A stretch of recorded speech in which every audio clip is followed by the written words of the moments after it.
MDH मिर्ची, धनिया, हल्दी, असली मसाले सच सच। MDH।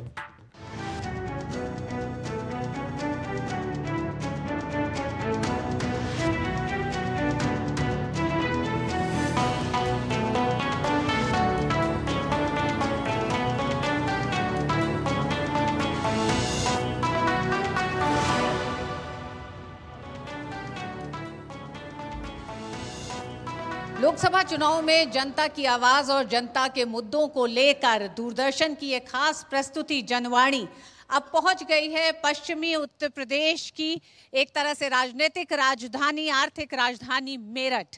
मेरठ क्रांतिकारी भूमि है। मेरठ भूमि है तमाम राजनीतिक समीकरणों के सफल होने की। मेरठ भूमि है उन नेताओं को याद करने की भी जिन्होंने भारतीय राजनीति में नए परचम लहराए, साथ ही साथ नई परिभाषा भी दी राजनीति को। आज 2024 के चुनाव में जब पहले चरण का चुनाव हो चुका है, उस चुनाव के मतदान प्रतिशत ने लोगों में एक चिंता पैदा की है। एक चिंता पैदा की है कि जब मुद्दों की राजनीति हो रही है, जब राजनीतिक समीकरणों की राजनीति हो रही है, तो ऐसे समय में जनता इतनी खामोश क्यों है? क्या जनता में किसी तरह की उदासीनता है?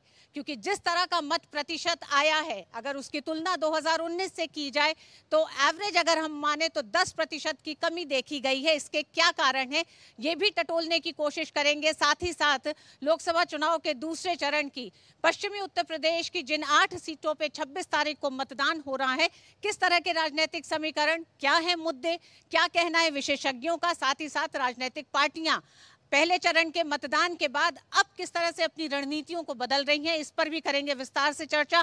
साथ ही बड़ी तादाद में हमारे साथ जनता मौजूद है। जनता में बुद्धिजीवी हैं, तमाम क्षेत्रों के विशेषज्ञ मौजूद हैं, महिलाएं मौजूद हैं, युवा मौजूद है, वो युवा शक्ति मौजूद है, वो फर्स्ट टाइम वोटर्स मौजूद हैं यहाँ, जो बताएंगे कि चुनाव में किस तरह से वो, जब विकसित भारत की बात भारतीय जनता पार्टी करती है तो उस विकसित भारत में अपनी भूमिका को कहाँ देखते हैं, क्या उस भूमिका को साकार करने के लिए वो आने वाले चरणों में अपने घरों से निकलेंगे और मतदान करेंगे।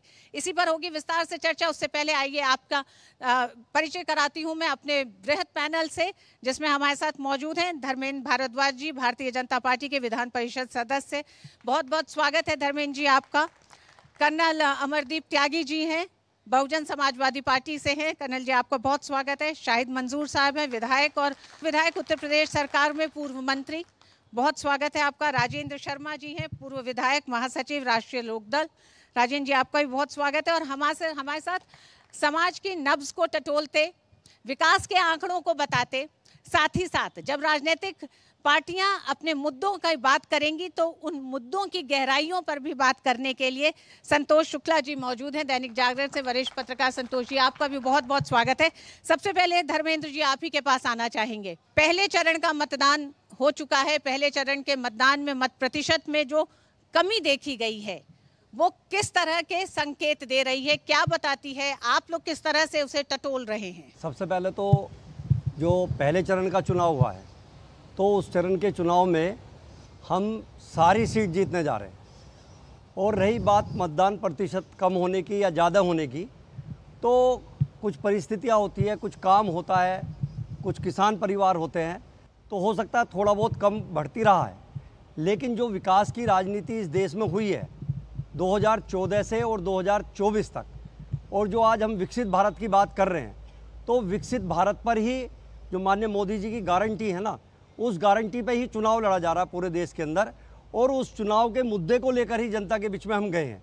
और उसी विकास की धारा को और गंगा की प्रवाह को बढ़ाते हुए हमारे भारतीय जनता पार्टी की सारी सीटें पहले चरण की हम जीतने जा रहे हैं, उसमें हमें कोई डाउट नहीं है। दूसरे चरण के चुनाव में मेरठ सबसे महत्वपूर्ण सीट मानी जा रही है।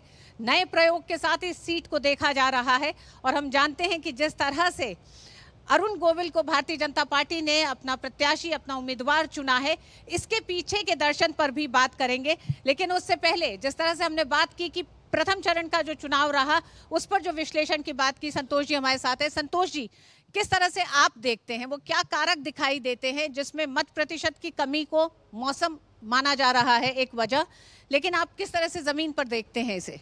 धन्यवाद मैडम, ये बड़ा अच्छा प्रश्न है और ये मनोवैज्ञानिक चिंतन का विषय है। जिस प्रकार से आज जन जागरूकता बढ़ी है, साक्षरता बढ़ी है, समाज में नए मुद्दों की खदबदाहट रही है, राजनीतिक हलचलें बढ़ी हैं, मीडिया बहुत संपन्न हुआ है, उस परिप्रेक्ष्य में अगर आप देखेंगे तो मतदान प्रतिशत का गिरना लोकतंत्र के लिए चिंताजनक है।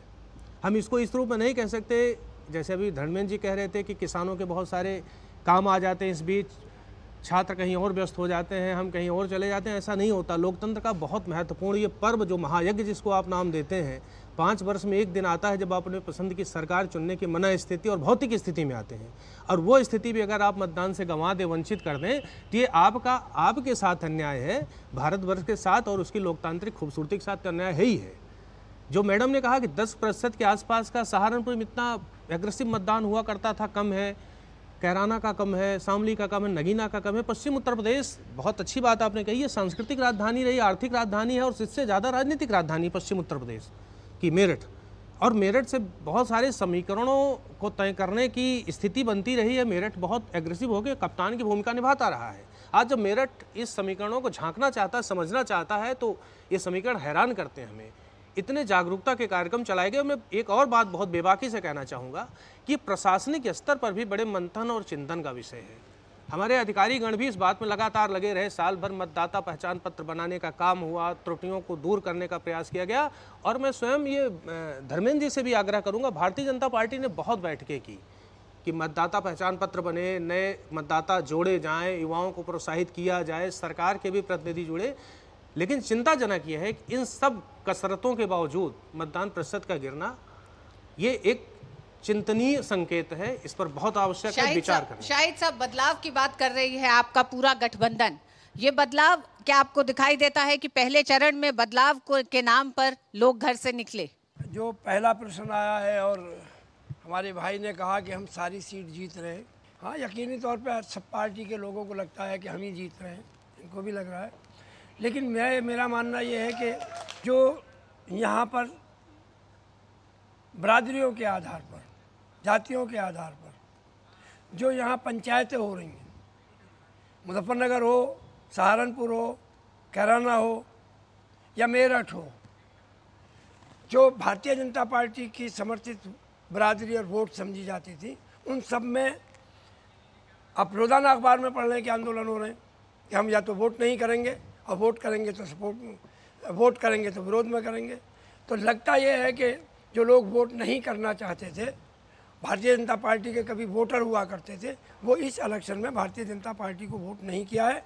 वही 10% जो वोट थे, उनका प्रतिशत वोट ना पड़ना जो है, भारतीय जनता पार्टी का वोट परसेंटेज कम होना है। अपोजिशन का जो जहाँ तक सवाल है, अपोजिशन के वही पुराने मुद्दे हैं, वही किसान का मुद्दा है, वही छात्रों का है, वही नौजवान का है, वही मुद्दा रोजगार का है।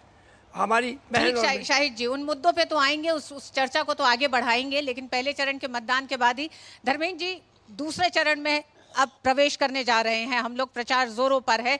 किस तरह से मेरठ को एक नए प्रयोग के तौर पर जब अरुण गोविल को आपने चुनाव में उतारा है, तो उसके पीछे का दर्शन क्या है? सबसे पहले तो आप देखिए 1987 में रामायण का किरदार निभाने वाले, और जब 1987 का बैक हिस्ट्री में आप जाते हैं तो आपने देखा होगा जब हमारे अरुण गोविल जी जीवंत किरदार राम का निभाते थे, तो हमारी माता बहनें ब्लैक एंड वाइट टीवी चलता था उसको तिलक करती थी। हमारी जो राम की आस्था है, जो राम हमारे कन कन और रोम रोम में बसे हुए हैं, आज उस आस्था को 500 वर्षों के संताप के बाद, 500 वर्षों के संघर्ष के बाद अयोध्या में रामलला के प्राण प्रतिष्ठित हुए हैं। अयोध्या में जो सांस्कृतिक अनुष्ठान हुआ है उसे पूरी दुनिया ने 7 समुंदर पार तक बड़ी आस्था से और बड़े ध्यान से देखा है। और वो आस्था ऐसी नहीं है, हमारी धर्म और संस्कृति का जो विलुप्तता का कारण था, जो हमारी धर्म और संस्कृति खत्म हुई थी, मैं उन सरकारों से पूछना चाहता हूं कि जो 65 सालों की सरकारें थी, जिन्होंने हमारी धर्म और संस्कृति को उठा करके एक ऐसी जगह रख दिया था कि जहां हम धर्म संस्कृति को नहीं सोच पाते थे, आज उस धर्म संस्कृति को दोबारा से 10 साल में जो दोबारा से नवचार हुआ है वो वास्तव में कल्पनीय है, सोचनीय है। उसी किरदार को निभाने वाले अगर अरुण गोविल जी हमारे मेरठ के रहने वाले हैं और मेरठ के निवासी हैं, मेरठ में जन्मे हैं, अगर वो आते हैं, और बहुत सारे लोग होते हैं अपना व्यापार करने, अपना काम करने, अपने शहर को छोड़ के बाहर भी जाते हैं, अपने शहर में लौट कर आए और वो धर्म और संस्कृति के एक संदेश को आगे बढ़ाने का काम कर रहे हैं। तो इसमें हमें नहीं लगता कि कोई ऐसी बात है। और हमारा एक मैसेज एक अच्छा जा रहा है कि जो हमारे हिंदुत्व की भावना है, जो हिंदुत्व का हमारा एजेंडा है, उस हिंदुत्व के एजेंडे पे हमारा काम हो रहा है। और अरुण गोविल जी 100% बहुत अधिक मतों से जीतेंगे। क्या 2019 का मतदान प्रतिशत देख लेना, 2014 का देख लेना, आप देखना कि किस तरीके से रिकॉर्ड तोड़ मतों से वो अरुण गोविल जी जीतने जा रहे हैं। शाहिद जी, मौजूदा चुनाव में विकास का मुद्दा, सांस्कृतिक विकास, राजनीतिक विकास, साथ ही साथ जो आधारभूत संरचना यानी कि इंफ्रास्ट्रक्चर का जो एक बड़ा विकास दिखाई दे रहा है पूरे देश में, इसी के साथ विकसित भारत का जो लक्ष्य 2047 का है, वो भारतीय जनता पार्टी का बड़ा एक तरह से कह सकते हैं मुद्दा है। क्यों इस मुद्दे से इत्तेफाकी नहीं है? जैसा कि अभी कहा, क्या ये आदर्श पुरुष को और एक कलाकार को यहाँ पर लेकर आए। अगर भारतीय जनता पार्टी के पास, इस सरकार के पास 10 साल में विकास के कुछ मुद्दे हुए होते, कोई विकास किया होता, या देश की अमूलचूल जो यहाँ पर आवश्यकता है उनकी पूर्ति की होती, तो किसी कलाकार को यहाँ लाने की ज़रूरत नहीं थी। और जहाँ तक सवाल है कलाकार के लाने का, मैं अच्छी तरह जानता हूँ, यहाँ पर भारतीय जनता पार्टी के सारे नेताओं से को हम लोग जानते हैं, देख रहे हैं। क्या समाजवादी पार्टी ने कभी कलाकारों को टिकट नहीं दिया? शाहिद साहब, शाहिद साहब, कलाकारों को नहीं लाने पे मैं इस सीट की बात कर रहा हूँ, मैं इस सीट की बात कर रहा हूँ। कलाकार राजनीति में आते रहे हैं, ये कोई नई बात नहीं है। मैं इस सीट की क्या बात, महज अरुण गोविल क्योंकि वो एक राम का किरदार निभाते रहे हैं इसलिए आपत्ति ये है? मैं इस सीट की बात कर रहा हूँ। इस सीट पे हमारे यहाँ पहले के सांसद भी थे, वर्तमान में कई लाइन लगाए खड़े थे, यहाँ के इसी क्षेत्र के और इसी मेरठ के रहने वाले थे, एक से एक पुराने और भारतीय जनता पार्टी के धुरंधर नेता हैं, वो सब थे। आखिर अगर कोई विकास का मुद्दा हुआ होता, ये तो किसी भी राजनीतिक पार्टी का अपना व्यक्तिगत चुनाव हो सकता है ना, उसने किसको अपना उम्मीदवार बनाया। जी धर्मेंद्र जी, मैं विकास के मुद्दे पे आदरणीय शाहिद जी को बताना चाहता हूँ, और ये रिकॉर्ड करना आप, 2014 से पहले इस हिंदुस्तान में 7 एम्स थे, आज 22 एम्स है। 2014 में 384 मेडिकल कॉलेज थे, आज 700 मेडिकल कॉलेज है। हमारे इसी 2014 में हमारे यहाँ लगभग 400 विश्वविद्यालय थे, आज 1100 विश्वविद्यालय है। हमारे इसी देश में 2014 से पहले 74 एयरपोर्ट थे, आज 150 एयरपोर्ट हैं। इसी 2014 में, इसी भारतवर्ष में हमारे उत्तर प्रदेश में 2 या 4 एयरपोर्ट थे, आज 21 एयरपोर्ट है, जिसमें से 5 इंटरनेशनल एयरपोर्ट है। मैडम, मैं एक बात कहना चाहूँ, विकास की बात कर रहे हैं ना हम, मैं विकास की गाथा बताता हूँ। हमारे देश के अंदर 2014 से पहले 5 मेट्रो थी पूरे देश के अंदर, आज 20 मेट्रो वाला देश है। हमारे देश के अंदर एक भी वंदे भारत नहीं थी, आज 41 वंदे भारत है। आज मैं एक और बात बताना चाहता हूँ कि सड़कों की जाल की बात करो, 96,000 किलोमीटर था 2014 से पहले, आज 1.5 लाख किलोमीटर का सड़कों का जाल बिछा है। अगर 3,20,000 किलोमीटर नई ग्रामीण सड़कें थी तो उसमें 3 लाख और ऐड करा गया है। तो मैं ये पूछना चाहता हूं कि इस विकास की गंगा को कहां तक लेके जाओगे? हमारे इस उत्तर प्रदेश की बात करो, आज 13 एक्सप्रेसवे है, 6 एक्सप्रेसवे चालू हैं और 7 निर्मित एक्सप्रेसवे हैं। आप इस उत्तर प्रदेश की बात करो, अगर मेरठ का मेडिकल कॉलेज है, अगर मेरठ में विश्वविद्यालय है तो सहारनपुर में विश्वविद्यालय बना, मेरठ में ध्यानचंद खेल विश्वविद्यालय बना, हमारे इसी मेरठ में RRTGS की ट्रेन रैपिड रेल, पूरे हिंदुस्तान की पहली रैपिड रेल इसी मेरठ के अंदर आई।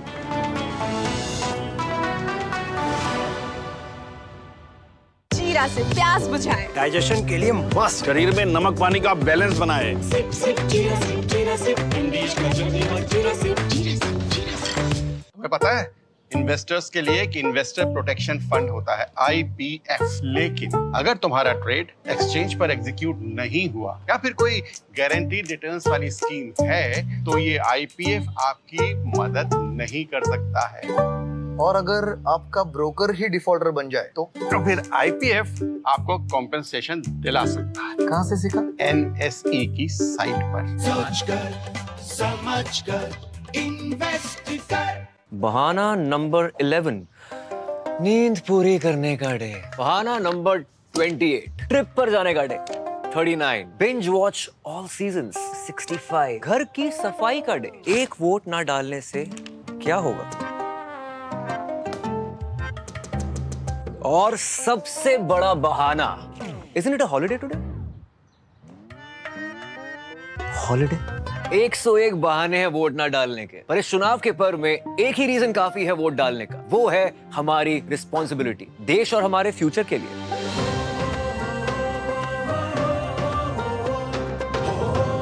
तो चलो सब मिलकर मनाते हैं इस चुनाव के पर्व को गर्व के साथ। अब छोलिया हो या लोबिया, सफेद चने या काले चने, सब कुछ मजेदार बने।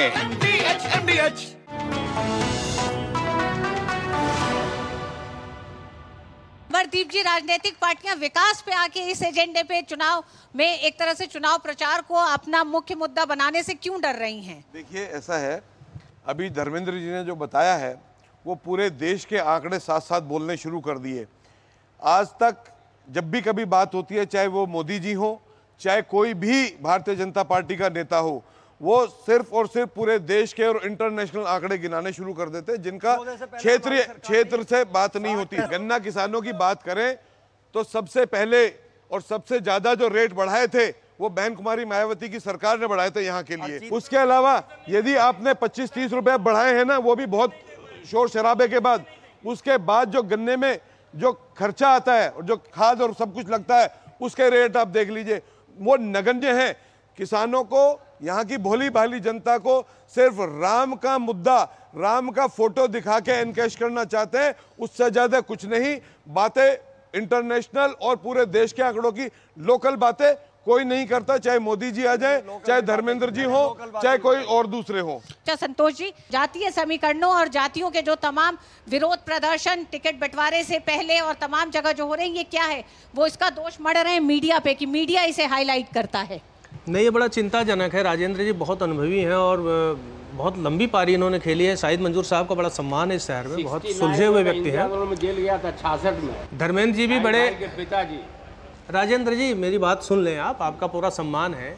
एक बहुत चिंताजनक बात है कि जब हम सामाजिक समन्वय की बात करते हैं, जातियों में संभाव की बात करते हैं, उनमें एकात्मता की बात करते हैं, ऐसे में सभी दलों के लिए बहुत चिंताजनक और चुनौतीपूर्ण परिस्थिति खड़े होने जा रही है। अगर अलग अलग जात व्यवस्था या अलग अलग जातियों के अपने नेता पैदा होने लगेंगे और उनको आपका प्रश्रय और बढ़ावा मिलने लगेगा, ये समाज में विघटन की वजह बनेगा, समाज स्वस्थ नहीं बन पाएगा। ऐसे में ये तो बहुत स्पष्ट तौर पर जिम्मेदारी जो आप मीडिया पे दे रहे हैं, वो जिम्मेदारी समस्त वरिष्ठ नेताओं को लेना होगा। बिल्कुल।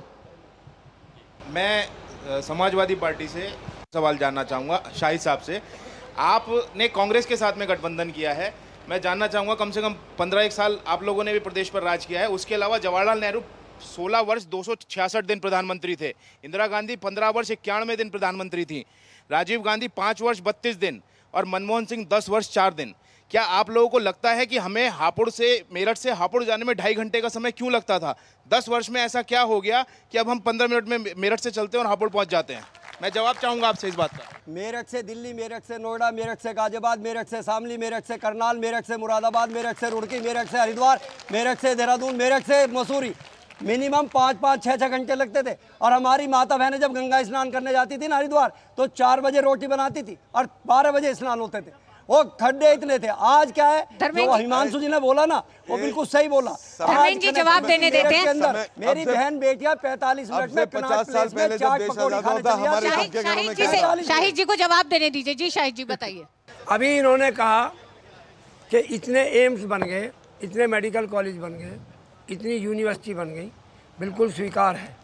इतने रास्ते बन गए, इतने रोड बन गए, हर जगह की कनेक्टिविटी बढ़ गई, मुझे बिल्कुल स्वीकार है, इसमें कोई आपत्ति और कोई झूठ बात नहीं है।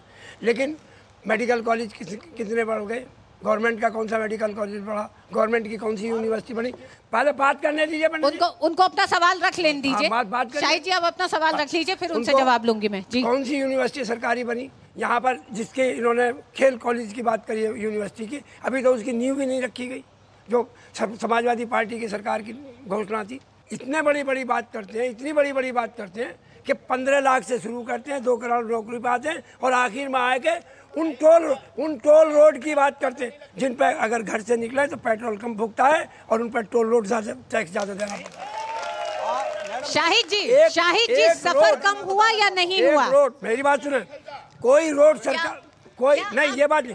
आप प्राइवेट यूनिवर्सिटी को गवर्नमेंट की यूनिवर्सिटी माने, मैं इसको नहीं मान सकता। जिस यूनिवर्सिटी में मैं खड़ा हूँ ये समाजवादी पार्टी की सरकार, जिस यूनिवर्सिटी में मैं खड़ा हूँ ये समाजवादी पार्टी ने इसको दर्जा दिया है। और मैडम क्या आप इस बात से इनकार करेंगे कि लोगों को सुविधा हुई? पिछले 10 साल में लोगों की आवाजाही, वो तमाम हाईवेज उन्होंने गिना दिए, मुझे गिनाने अपने पैसे से, गवर्नमेंट की तरफ से नहीं मिल रही। हमने जो रोड बनाया था उस पर भी उन्होंने टैक्स लगा दिया। ये एक्सप्रेस वे जो बने हैं वो किसी के निजी नहीं है शाहिद जी, वो निजी नहीं है, वो सरकारी है, वो उन कंपनियों के हैं। वो मैडम मैं बता यदि सरकारी अगर सरकारी है तो टोल टैक्स किस बात का? मैं ये कहना चाहता हूँ बीजेपी वालों से कि जो यहाँ 2 करोड़ रोजगार देने के लिए जनता के जो बच्चे हैं उनको कहा था, उसका क्या रहा? मैं ये कहता हूँ 350 रुपए का सिलेंडर था, 1000 का कर दिया, उसका क्या रहा? मैं ये पूछता हूँ कि बच्चों को शिक्षा रोजगार क्यों नहीं दिया? मैं ये पूछता हूँ महंगाई रसोई की क्यों कम नहीं की गई? मैं आदरणीय शाहिद जी को बताना चाहता हूँ, अभी शाहिद जी ने बोला कि कौन सा गवर्नमेंट यूनिवर्सिटी बनी, लेकिन मैं शाहिद जी से पूछना चाहता हूँ कि क्या महाशाकुंभरी विश्वविद्यालय बना अभी 2 साल पहले, 1.5 साल पहले, वो क्या निजी विश्वविद्यालय बना है, गवर्नमेंट का बना? बताइए आप। अभी मुरादाबाद में की नींव रखी गई, वो गवर्नमेंट बना, निजी बना? एक मिनट सुनिए, अभी पूरे उत्तर प्रदेश की बात हुई है, पूरे उत्तर प्रदेश की बात हुई है, अभी सुनते रहिए आप, अभी सुनते रहिए। मुरादाबाद बना, आपका रामदेव विश्वविद्यालय बना, वो गवर्नमेंट का बना या निजी विश्वविद्यालय बना? आपका हर मंडल में भारतीय जनता पार्टी के यशस्वी परम पूजनीय योगी जी ने हर मंडल में एक गवर्नमेंट विश्वविद्यालय देने की स्थापना की और उसकी नींव रखी जा चुकी है। कुछ संचालित होने वाले।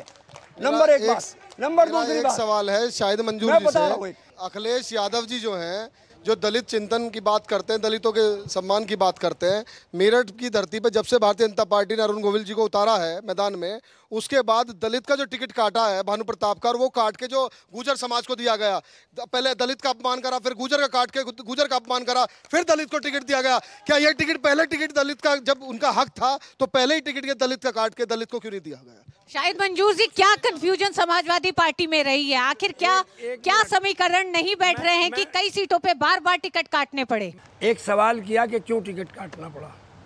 मैं पूछना चाहता हूं भारतीय जनता पार्टी के लोगों से, राजेंद्र अग्रवाल जी का टिकट क्यों काटा? वो तो यहाँ के सांसद थे। जाति की बात की है जो अखिलेश यादव जी आज भी बड़े मंच पे कह के गए हैं दलितों के लिए, तो मैं उसकी बात करिए कि दलित का काटे, पहले दलित का अपमान किया, फिर गुर्जर का अपमान किया। जो पीढ़ी गठबंधन की बात करते हैं, जो पिछड़ा दलितों की बात करते हैं, वो अपमान कर रहे हैं। शाहिद जी, सवाल आपसे हो तो पार्टी की नीति है। अरुण गोविल को टिकट क्यों दिया? क्योंकि राम थे इसलिए टिकट दे दिया, और राजेंद्र अग्रवाल का टिकट काट दिया। मैंने उस बात पर जवाब दिया कि ये टिकट क्यों काटा गया। वो तो वर्तमान के सांसद थे, उनका टिकट क्यों काटा गया? उनका टिकट क्यों काटा? जातियों का अपमान क्यों? राजेंद्र जी का अपमान क्यों? आप जवाब नहीं देना चाहते हैं? अगर शाहिद जी, अब सवाल आपसे है, दलितों का अपमान क्यों शाहिद जी? अगर दलितों का, एक बात सुनो, 1 मिनट, आपके कहने से दलितों का अपमान नहीं होता। दलित को ही टिकट दिया है। ये भारतीय जनता पार्टी के आरोप लगाने से मैं उसमें विचलित होने वाला नहीं हूँ। यहाँ पर जवाब दे रहा हूँ, दलित के बदले में दलित ही चुनाव हमने टिकट दिया, और उस दलित को टिकट दिया है जिस दलित को आपने 8 महीने NSA में बंद रखा है, हजारों आदमियों को उसको टिकट दिया। शाहिद जी, जो सवाल दूसरों पे, वो सवाल अपने पे भी आ सकता है। जी अमनदीप जी, दोनों के समीकरण बता दूंगा जी। सबसे पहले जो टिकट डिक्लेयर हुआ वो बहुजन समाज पार्टी का भाई देवव्रत त्यागी को हुआ, उसके बाद हुआ समाजवादी पार्टी से भानु प्रताप जी को, लेकिन इन्हें लगा कि ये कमजोर कैंडिडेट है, देवव्रत साहब के सामने ये टिक नहीं पाएगा, तो उन्होंने अतुल प्रधान को कर दिया। लेकिन उन्हें फिर लगा कि इससे तो मोमडन वोट कट जाएंगी, ये तो आएंगे नहीं, तब इमीडिएटली योगेश वर्मा जी को उतारा गया। उधर भारतीय जनता पार्टी के पास भी मेरठ से कोई कैंडिडेट ही नहीं था जो लड़ने को तैयार हो देवव्रत के सामने, तो उन्हें फिर मुंबई से राम का प्रतिरूप एक कलाकार को लाना पड़ा। लेकिन भारतीय जनता पार्टी का कोई भी local leader Bahujan Samaj party के कैंडिडेट के सामने लड़ना ही नहीं चाहता था, पता है उसको कि हार निश्चित है, तो इसलिए सेटिंग हुई, दोनों की सेटिंग हुई, योगेश वर्मा को उतारा गया क्योंकि वो दलित वोट भी काटेगा और मुसलमान वोट भी काटेगा। यह है समीकरण। मैं अयोध्या फैजाबाद से आया हूँ, 4 पंक्तियाँ मैं मेरठ वालों को देता हूँ। अयोध्या से आया हूँ।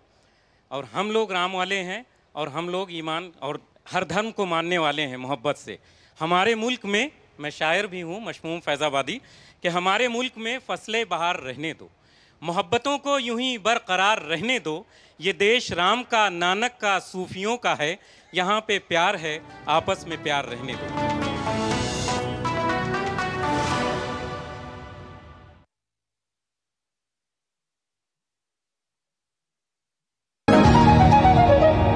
जिन्होंने यूज किया है वो जानते हैं असली हींग का स्वाद।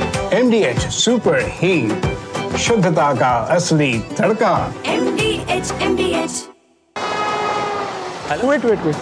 हाँ, ले फोटो, अपनी ही है, अपने ने ही बनाई और अपने ही वोटों से बनी है वंदे भारत। हाँ यार, किसने सोचा था हमारी ट्रेनों में रिवॉल्विंग सीट्स, विस्टा डोम्स होंगे, एयरपोर्ट जैसे escalators, lounges, food court railway station पर होंगे, शहर शहर मेट्रो और अब तो बुलेट ट्रेन भी आ रही है। और फिर भी पता है मोदी जी क्या कहते हैं कि ये तो बस ट्रेलर है। लाइफ इजी बना दी मोदी जी ने, और अब हम उनकी जीत इजी बनाएंगे। वर्ल्ड क्लास फैसिलिटीज की गारंटी मोदी की, मोदी जी को वोट देने की गारंटी हमारी। कमल का बटन दबाएं, भाजपा को जिताएं। तुम्हें पता है इन्वेस्टर्स के लिए कि इन्वेस्टर प्रोटेक्शन फंड होता है IPF, लेकिन अगर तुम्हारा ट्रेड एक्सचेंज पर एग्जीक्यूट नहीं हुआ या फिर कोई गारंटीड रिटर्न्स वाली स्कीम है तो ये IPF आपकी मदद नहीं कर सकता है। और अगर आपका ब्रोकर ही डिफॉल्टर बन जाए तो फिर IPF आपको कॉम्पेंसेशन दिला सकता है। कहाँ से सीखा? NSE की साइट पर। सोचकर समझकर इन्वेस्ट कर। आधे बाउल दही में 4 चम्मच MDH चटनी पुदीना मसाला डाला, स्टर करो, पुदीना चटनी तैयार। MDH चटनी पुदीना मसाला। MDH।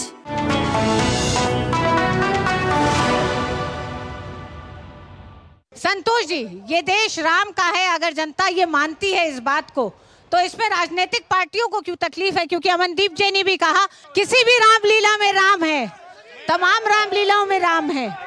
बहुत अच्छा प्रश्न है मैडम जो प्रश्न कर रही है वो, जब राम आपके भी आपके हैं, पूरे ब्रह्मांड के हैं, राम भारत की आत्मा है, राम दुखभंजक हैं, राम तारक हैं, राम की तो अनंत परिभाषाएं हैं, आप सब मानते हैं, बात यही खत्म हो गई। इसमें उग्रता और व्यग्रता की क्या बात हो गई? इट इज़ वेरी अनफॉर्चुनेट कि अभी हम लोग सब जातियों के ऊपर ही बात कर रहे हैं। मैं राजपूत समाज से बिलोंग करता हूँ और जब शुरुआत हुई तो ये कहा गया कि राजपूत समाज ने, बिरादरी ने एक बैठक करी। साहब मैं आपको बताना चाहता हूँ, राजपूत समाज ने अगर नाराज़गी है तो हमारे घर की आपस के अंदर की है, उसमें आपको दखल देने की ज़रूरत नहीं। दूसरी बात, आप लोग कहते हैं कि एक जाति की बात ना करें। आज समाज आगे बढ़ चुका है, हिंदुस्तान आगे बढ़ रहा है, तो मुझे ये बताइए, मेरठ की जनता, मेरठ के मुद्दों पे यदि बात करें तो क्या किसी हिस्ट्री शीटर को हम जो है वोट दे देंगे? क्या राजपूत समाज जो है अपनी जाति नाराज़गी के चलते किसी हिस्ट्री शीटर को वोट देगा? पहले तो हिस्ट्री सीटर नहीं है, और हिस्ट्री सीटर है तो उसका हिस्ट्री सीट नंबर बनाओ, मैं मानूंगा कि तुम्हारी बात सही है। किसी को माइक के सामने आके हिस्ट्री सीटर कहना ये कोई अच्छी बात नहीं है। बात मुद्दों की करो, व्यक्तिगत बात ना करो तो ज़्यादा ठीक है। व्यक्तिगत बात करोगे तो बहुत सारे तड़ी पार नजर आ जाएंगे। इन सब बातों को मत करो, ये मत करो। अमनदीप जी, एक मेरा बड़ा मुद्दा है, बड़ा सवाल है, जनता की तरफ से सवाल पूछ रहा हूं मैं, भारतीय जनता पार्टी से भी और उनके सहयोगी दल जो है उनसे भी। देखिए, जब भारतीय जनता पार्टी ने सेना में अग्निवीर योजना इम्प्लीमेंट की, जिसमें 4 वर्ष के बाद पहले कहा 25% को रखेंगे, 75% बाहर कर दिए जाएंगे, अभी 50% पे है, और उनको जो लमसम अमाउंट मिलेगा उसको छोड़ दीजिए। जब एक जनप्रतिनिधि, चाहे वो विधायक हो या सांसद हो, जितनी बार वो सांसद या विधायक बनता है उसको हर बार पेंशन मिलती है, तो अग्निवीर को पेंशन क्यों नहीं मिलनी चाहिए यदि आपने अग्निवीर की इस तरह की स्कीम रखी है? मेरा एक सवाल है। और राष्ट्रीय लोकदल ने बहुत आंदोलन किए थे जब अग्निवीर हुआ था। मैं ये पूछना चाहता हूं, क्या ये अभी भारतीय जनता पार्टी के साथ मिलकर क्या ये एश्योरेंस देते हैं कि ये अग्निवीर योजना वापस होके जैसे पहले था उसी सिस्टम में आ जाएगी, या पेंशन वेंशन दिलवाएंगे? दूसरा, जो गन्ने का 400 पार की बात करी, यदि ये 400 पार करवा देंगे तो इनका समझौता बना रहेगा या गठबंधन टूट जाएगा ये 400 पार और MSP नहीं किया तो? मेरे ये सवाल है, उसका जवाब दोनों में से कोई भी दे सकता है। ये जो मुद्दा बता रहे हैं, जो 10 साल में हमारी पार्टी ने काम किया, उसी को ये मुद्दा बनाना चाहते हैं। आर्टिकल 370 हटा, तो ये गलत हट गया। अगर आपने 35 से हटाया तो गलत हट गया। अगर 3 तलाक हटा तो गलत हट गया। आपने अग्निवीर योजना चलाई तो गलत चल गई। अगर किसान सम्मान निधि दी तो गलत होगी। उज्ज्वला योजना दी तो वो गलत होगी। इनके पास कोई मुद्दा नहीं है। उसमें से अगर कोई कानून वैसा बनाना चाहते हैं कि भाई कोई गलत चीज निकल जाए, गलत चीज इनके पास है नहीं। जितनी भी चीजें हुई हैं आज तक, जिस 10 साल के अंदर, वो सारी की सारी एक धारा के साथ नहीं है। एक भी चीज ऐसी नहीं हुई जिसके अंदर हमारा कोई गलत काम हुआ। अब ये कोई भी चीज लेते हैं उसी को गलत बताते हैं।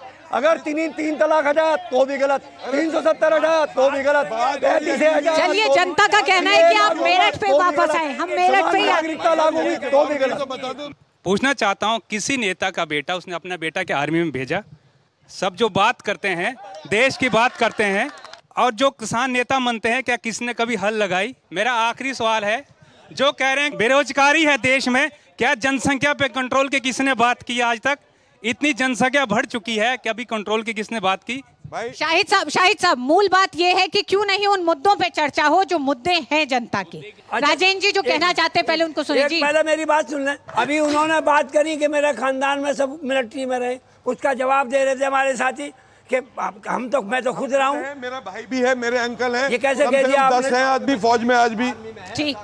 ठीक है, आपने जवाब दे दिया उनका। राजेंद्र जी कुछ कह रहे थे। जी राजेंद्र जी। हमारे भाई त्यागी जी ने एक सवाल किया था, आपका समझौता में एक प्रश्न आया प्रत्याशी का। प्रत्याशी तो पार्टियां तय करती हैं, ये हम लोगों के विषय है ही नहीं।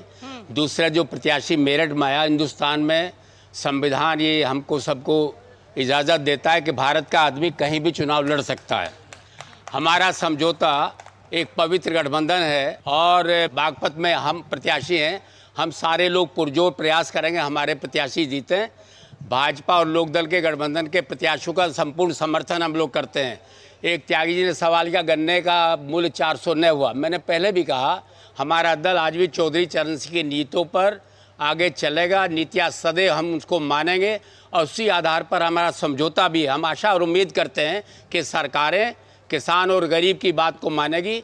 लोकदल के जो मूलभूत सिद्धांत है उनको मान करके हमारा समझौता आगे बढ़ेगा, हमें आशा और उम्मीद है। सवाल बहुत है राजेंद्र जी, सवाल इसलिए भी है क्योंकि आप जिस गठबंधन के साथ पहले थे, आपने कोई ऐसा कारण नहीं बताया कि उस गठबंधन को छोड़ के आप भारतीय जनता पार्टी के साथ आए हैं। तो सवाल ये भी है कि जहां वहां साथ में खड़े थे और उन तमाम मसलों पे सवाल उठा रहे थे, तो अब आगे क्या करेंगे? देखिए, काम जो है, ईमानदारी तो ये है। अब शाहिद भाई तो लंबे समय तक मंत्री रहे हैं, काम तो ईमानदारी से सरकार के माध्यम से ही होता है।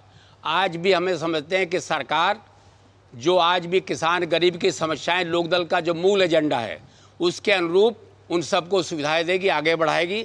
जो समस्याएं रही है उनका निराकरण करेगी। अग्निवीर का प्रश्न भी हमने बराबर उठाया। 2014 से 2024 हो गया, 10 साल हो गए।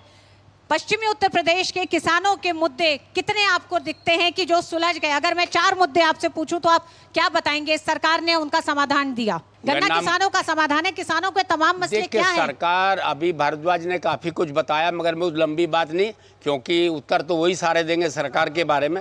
फिर भी हम कहते हैं कि जहाँ जिन ऐसी शुगर फैक्ट्रियाँ हैं जिनके पेमेंट नहीं हुए, जैसे शामली है, मलकपुर है, शामली मलकपुर, ऐसे एक साल का किसान का बकाया है। हम आशा और उम्मीद करते हैं ऐसी फैक्ट्रियां जो आज भी गन्ने का मूल्य नहीं दे रहे, शीघ्र उनका पेमेंट होगा, ये हमें आशा और उम्मीद है। मेरा क्वेश्चन बीजेपी से है कि आपने अभी थोड़ी देर पहले बताया कि आपने इतने एम्स और मेडिकल कॉलेजेस बना दिए, तो मेरा क्वेश्चन ये है कि सिर्फ विश्वविद्यालय बना के खड़ा करने से अगर शिक्षा नीति सुधर जाती तो आज इंडिया में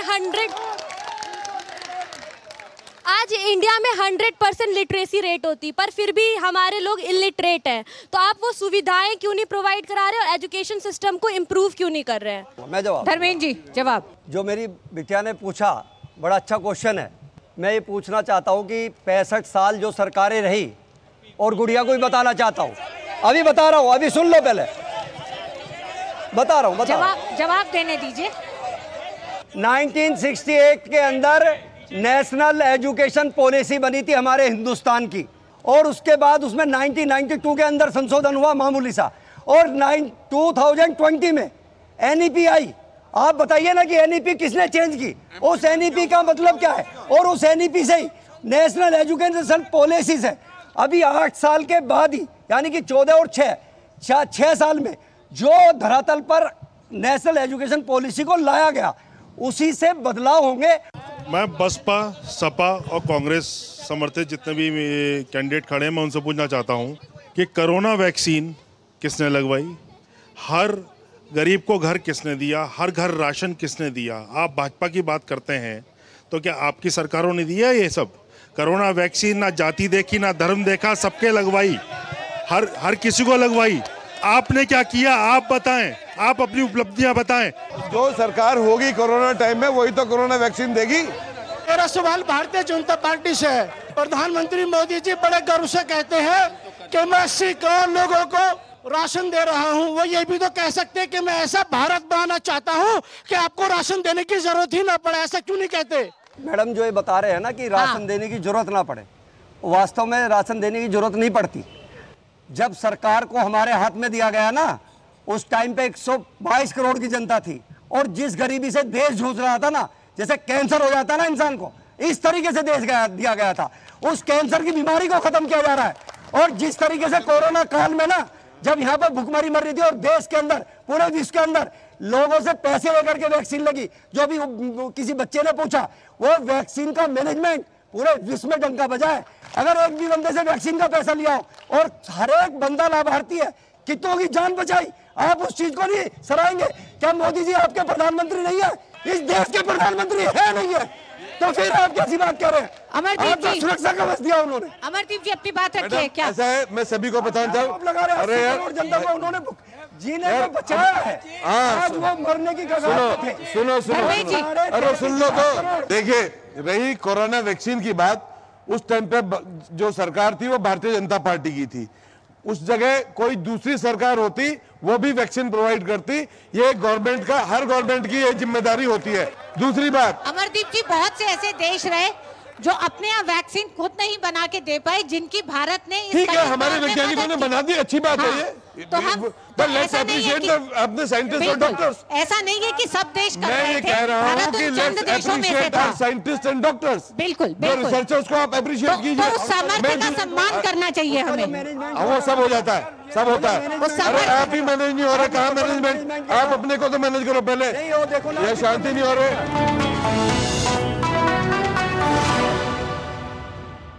जिन्होंने यूज किया है वो जानते हैं असली हींग का स्वाद। MDH सुपर हींग, शुद्धता का असली तड़का। MDH। Payment fail? लेकिन पैसे तो कट गई मेरी मेहनत की कमाई। हो जाएगी भरपाई, चिंता मत कर मेरे भाई। अगर डिजिटल ट्रांजैक्शन फेल हो जाए और अकाउंट से पैसे कट जाएं, तो बैंक समय से पैसे लौटा देगा, वरना कॉम्पनसेशन का है प्रावधान। नहीं तो RBI के ओम्बुड्समैन को शिकायत करें आप। योर बिल, मेरी फीस। RBI कहता है जानकार बनिए, सतर्क रहिए। वेट। हाँ ले फोटो, अपनी ही है, अपने ने ही बनाई और अपने ही वोटों से बनी है वंदे भारत। हाँ यार, किसने सोचा था हमारी ट्रेनों में रिवॉल्विंग सीट्स, विस्टा डोम्स होंगे, एयरपोर्ट जैसे escalators, lounges, food court railway station पर होंगे, शहर शहर मेट्रो और अब तो बुलेट ट्रेन भी आ रही है। और फिर भी पता है मोदी जी क्या कहते हैं कि ये तो बस ट्रेलर है। लाइफ इजी बना दी मोदी जी ने, और अब हम उनकी जीत इजी बनाएंगे। वर्ल्ड क्लास फैसिलिटीज की गारंटी मोदी की, मोदी जी को वोट देने की गारंटी हमारी। कमल का बटन दबाएं, भाजपा को जिताएं। जीरा से प्यास बुझाएं, डाइजेशन के लिए मस्त, शरीर में नमक पानी का बैलेंस बनाए। सिप सिप जीरा सिप एमडीएच का जर्नी और जीरा सिप।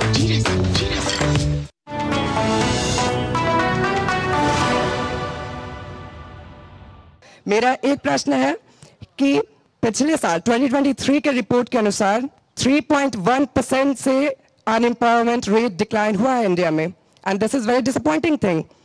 5 सालों में, अंत के 2 सालों में वैकेंसीज आती हैं और ऐसा होता है कि पेपर होते हैं और पेपर लीक हो जाते हैं। यूपी PSC के पेपर में भी ऐसा ही हुआ। What was the reason about this? Can you please tell me, any one of you?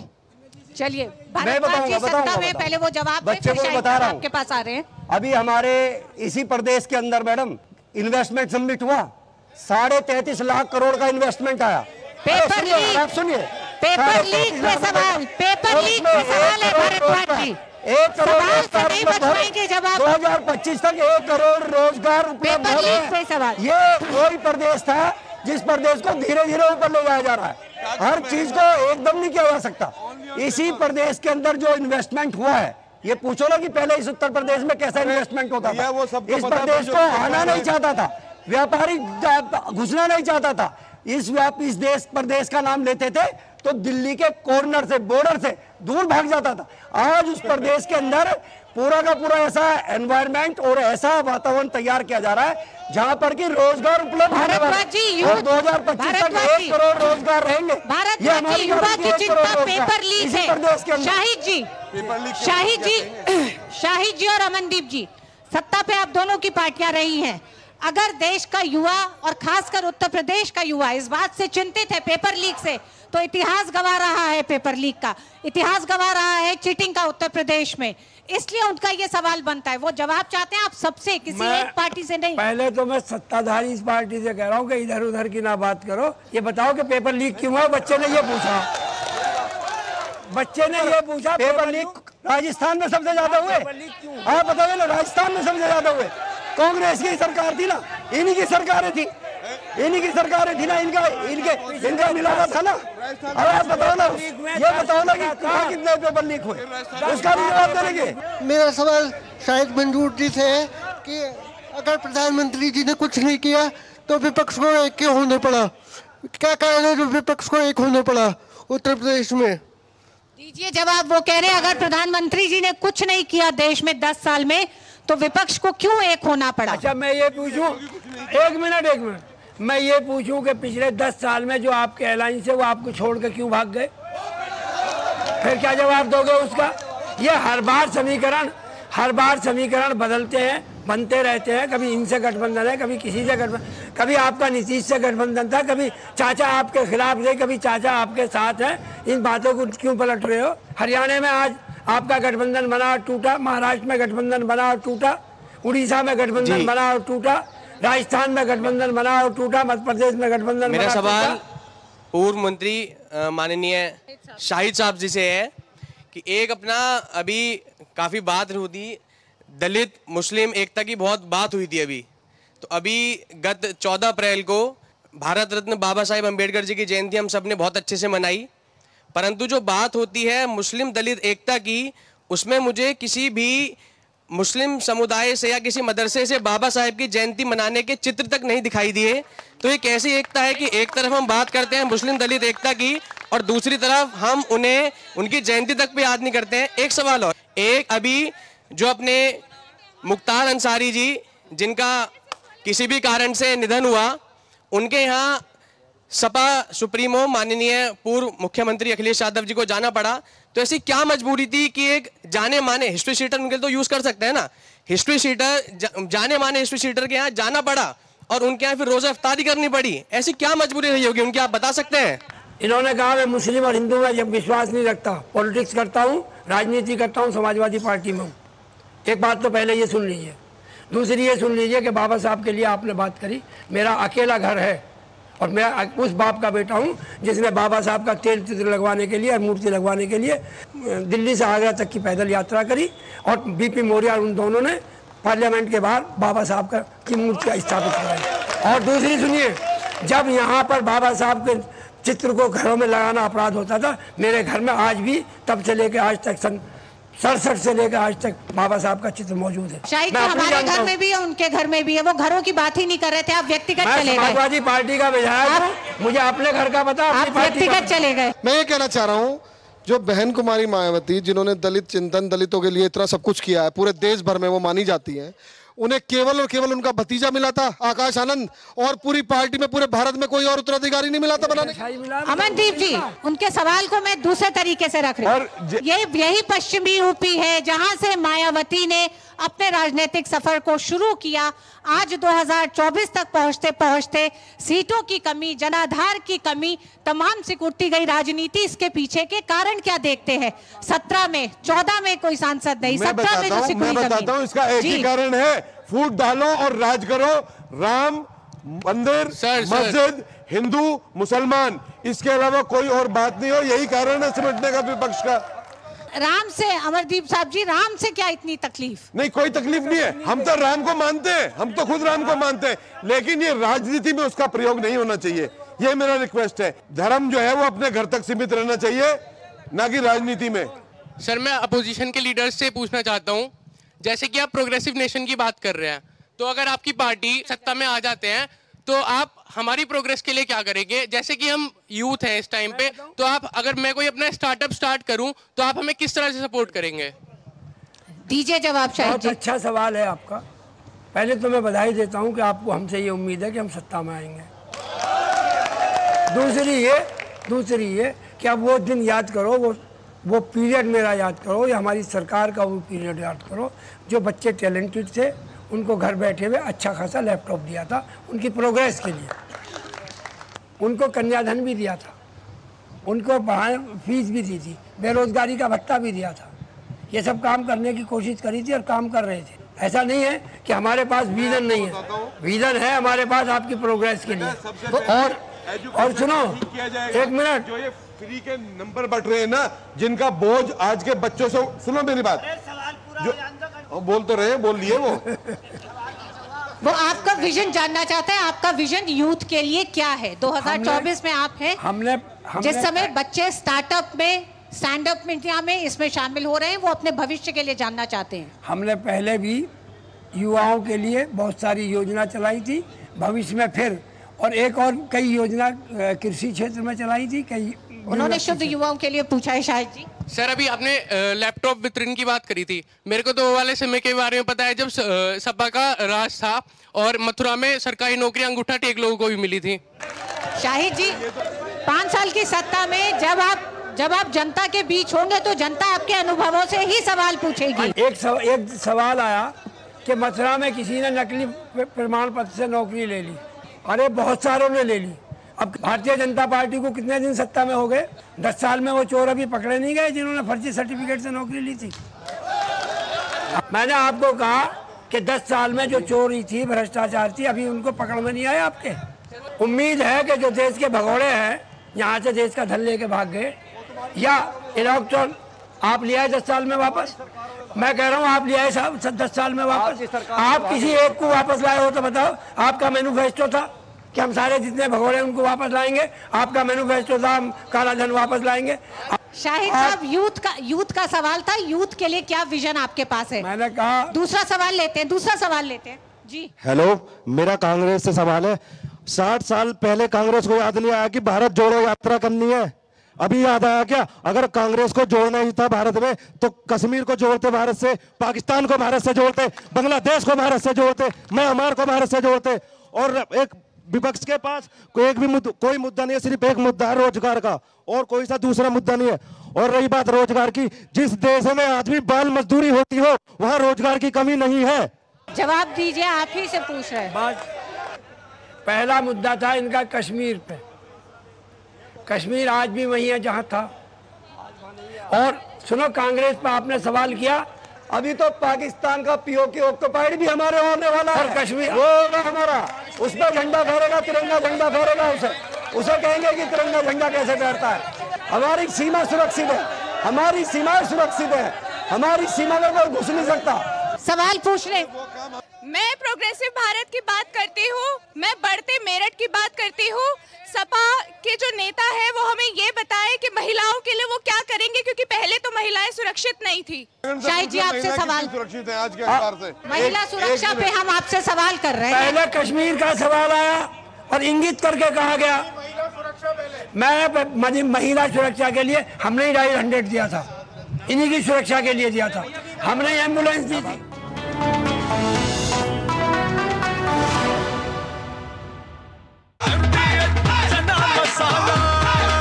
अब छोलिया हो या लोबिया, सफेद चने या काले चने, सब कुछ मजेदार बने। Delivery boy has picked your order. अरे भाई, पता है भूख लगी है। 30 मिनट का मैसेज नोटिफिकेशन आया था ना? मैसेज के सारे थोड़ी बैठ सकते हैं। कल आपने कुछ शेयर्स बेचे थे ना? हाँ, तो चेक किया? मैसेज आया तो था। सिर्फ मैसेज काफी नहीं है। आप शेयर मार्केट में कोई भी ट्रांजैक्शन करते हैं ना, तो स्टॉक एक्सचेंज से आए SMS या ईमेल को अपने डीमैट अकाउंट और बैंक स्टेटमेंट के साथ भी टैली कीजिए। बेटा भूख में ना दिमाग बंद हो जाता है। सोच कर समझ कर इन्वेस्ट कर। लाखों की संख्या में श्रद्धालु पहुँचे अयोध्या। बरसों की प्रतीक्षा के बाद हमारे अयोध्या का गौरव लौटा है। नहीं तो पहले टेंट, टूटे घाट, गंदगी, कोई फैसिलिटी नहीं। और अब काशी देखो, केदारनाथ देखो, उज्जैन देखो, सोमनाथ देखो, सब भव्य दिव्य। और मोदी जी कहते हैं ये तो बस ट्रेलर है, आस्था का परचम लहराता रहे। ये है मोदी की गारंटी, इसलिए हमारा पहला वोट मोदी को। ये है हमारी भी गारंटी। कमल का बटन दबाएं, भाजपा को जिताएं।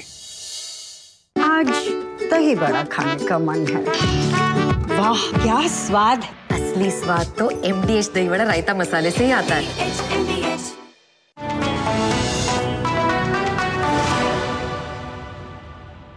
आप लोग दूसरे चरण के चुनाव में जा रहे हैं, जनता के बीच क्या संदेश, क्या मैसेज लेके जा रहे हैं? भारतीय जनता पार्टी का एक ही नारा है और भारतीय जनता पार्टी के यशस्वी प्रधानमंत्री मोदी जी ने सरकार बनने के बाद एक ही नारा दिया था। उन्होंने पूरे देश को, सभी धर्मों को, सभी वर्गों को एक साथ लेने की कसम खाई थी और वो नारा दिया था सबका साथ, सबका विकास, सबका विश्वास, सबका प्रयास, सबका सम्मान। अमरदीप जी, बहन मायावती ने कहा, उन्होंने कहा कि हिंदू मुसलमान आबादियों को देखते हुए समाजवादी पार्टी ने एक विरोध में टिकट दिया है कि उस जगह से अगर मुसलमानों की आबादी ज्यादा है तो वहां से हिंदू को टिकट दिया है। ये क्या कहता है और कितनी बड़ी चुनौती आपको ये चरण लगता है? चुनौती देखो, जो चुनाव लड़े जाते हैं ना, वो आजकल भारतीय समाज में भले ही आप कितना भी कहें कि जाति धर्म कुछ नहीं है, लेकिन जो हकीकत है वो समझो। जितने भी चुनाव लड़े जाते हैं वो जातीय धार्मिक समीकरणों पे ही लड़े जाते हैं, सबको मालूम है।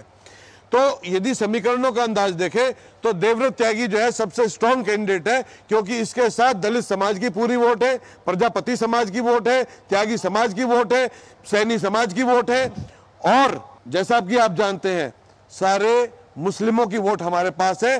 भले ही वो योगेश वर्मा जी या सुनीता वर्मा ये सोच रही हो कि वो वोट उनको मिल जाएंगे, वो नहीं मिलेंगे। देखो, मुसलमान भी इस देश के नागरिक है, वोट उन्होंने भी देना है। डोंट से कि मुसलमानों की वोट लेके आप जीतना चाहते हैं, ये मत कहना। इस देश के वो नागरिक है, वोट देने का पूरा अधिकार है और वो वोट देंगे और इस लड़ाई में चुनाव की हम जीतेंगे। शायद पहले चरण का चुनाव हो गया, मतदान प्रतिशत बहुत कम था। जब यहाँ की बात हो तो कश्मीर की बात छेड़ो। अखिलेश यादव और राहुल गांधी की अभी तक संयुक्त कोई रैली, कोई सभा नहीं हुई थी। क्या अपनी रणनीति को बदला है गठबंधन ने? अब किस पार्टी के नेता को कब टाइम होगा, कौन किसके साथ कब रहेगा, ये हम तो नहीं तय कर सकते। ये तो तय उनको ही करना है कि रैली होगी या नहीं होगी। जब उनको टाइम होगा एक साथ का तो एक साथ करेंगे। राजेंद्र जी, किस तरह से इस चरण में आप देख रहे हैं अपने नए गठबंधन के साथ? क्या नए बदलाव को आप देख रहे हैं 2019 से? शिक्षा, स्वास्थ्य, बेरोजगारी, राष्ट्र विकास के मुद्दे पर जो काम कर रही सरकार, हम उसके साथ और आशा है हम तेजी से आगे बढ़े। संतोष जी, आपने सब कुछ देखा, एक तरह से वक्ताओं को भी देखा आपने, और उनके क्या मुद्दे रहे और जनता के मुद्दों में एक बड़ी खाई दिखाई दे रही है। किस तरह से आप देखते हैं 2024 के चुनाव, खासकर अगर दूसरे चरण के चुनाव के मुद्दों पर ही हम इस पूरी चर्चा को खत्म करें? बहुत अच्छा प्रश्न है आपका। मैं एक बात और कहूं अपने सभी श्रोताओं से कि ये जो बहुमूल्य समय मिला था, सहज संवाद का नाम ही लोकतंत्र है, स्वाभाविक संवाद की शैली का आमंत्रण ही लोकतंत्र है। मैडम, आपने पूछा दूसरे चरण का चुनाव। दूसरे चरण के चुनाव में मैं पहले चरण से एक लाइन शुरू करूंगा। अब तक जो पश्चिम उत्तर प्रदेश के चुनाव की प्रकृति थी वो ज्यादातर, मैं उसको जस्टिफाई नहीं करता, लेकिन अगर एक निष्पक्ष विश्लेषण के तौर पर देखूं तो वो कहीं न कहीं धार्मिक ध्रुवीकरण के इर्द गिर्द चली जाती थी। पहली बार ऐसा हुआ कि जाति ध्रुवीकरण का एक परिदृश्य नजर आ रहा है। आप शायद ज्यादातर लोग इत्तेफाक रखेंगे, मुद्दे बिल्कुल गौड़ हैं, किसानों के मुद्दे उठाने वाले कोई नहीं है। एक बात और मैं साफ साफ कह दूं, जितने आज विपक्ष के लोग हैं, मैं निष्पक्ष पटल पर खड़ा हूं। जनता की लड़ाई सड़क पर लड़ने की स्वाभाविक शैली अपनानी होगी। बंद कमरों से चुनावी लड़ाइयां नहीं लड़ी जा सकती, इसमें स्वस्थ लोकतंत्र की गुंजाइश कम होती जाती है। एक सीधी बात, दूसरे चरण के चुनाव पर आप कह रही थी ज्यादातर सीटें भारतीय जनता पार्टी के पास हैं, चुनौती भाजपा के सामने शायद सबसे बड़ी है। रालोद का साथ है तो उसको कहीं न कहीं से इसका लाभ भी मिलेगा। स्वाभाविक तौर पर एक और बात बताऊं, भाजपा ने भी, सारे दलों के साथ में भाजपा को भी इस बात पर प्रश्न में ला रहा हूं कि प्रत्याशियों के चयन में कहीं ना कहीं से संगठनों से चूक हुई है। जो जनता की आवाज है, जनता की आवाज को कभी इग्नोर नहीं करना है। जनता की आवाज यह कहती है कि प्रत्याशियों के चयन में हर दल ने चूक की। भाजपा ने इस समय जो धार्मिक तरंग उनके साथ थी, जो सांस्कृतिक राष्ट्रवाद की तरंग थी, जो कह रहे थे, जो आप लोगों के बीच ले जाना चाह रहे थे, उसके बावजूद उन्होंने बहुत सारे चेहरों को रिपीट किया। जहां बदलाव किया उसका भी जनता बहुत स्वागत करेगी। बिल्कुल संतोष जी, ऐसा अब 10 तक साल नहीं के लगा अपने है। कामकाज में विकास को एक तरह से सबसे ऊपर रखते हुए भारतीय जनता पार्टी एनडीए अपने सहयोगियों के साथ मैदान में है। वही विकास के ही एजेंडे को वो चुनौती दे रही है। विपक्षी गठबंधन को भी अपना एक रोड मैप जनता के बीच में रखना है, विकास को ध्यान में रखते हुए।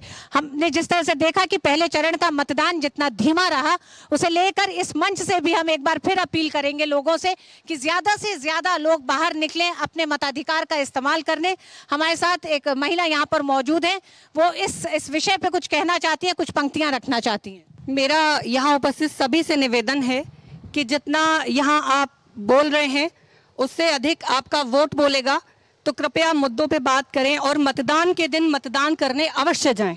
मैं एक छोटी सी पंक्तियां कुछ आपके समक्ष रखती हूँ कि जागो जागो देशवासियों सुन लो मेरी पुकार, जागो जागो देशवासियों सुन लो मेरी पुकार, प्रजातंत्र के महासमर को हो जाओ तैयार। बहुत बहुत धन्यवाद आप सभी पैनलिस्ट का हमारे साथ शामिल होने के लिए। संतोष जी आपका भी, राजेंद्र जी आपका भी, शाहिद साहब आपका, अमनदीप साहब आपका, भारद्वाज जी आपका भी बहुत बहुत धन्यवाद जनवाणी में शामिल होने के लिए।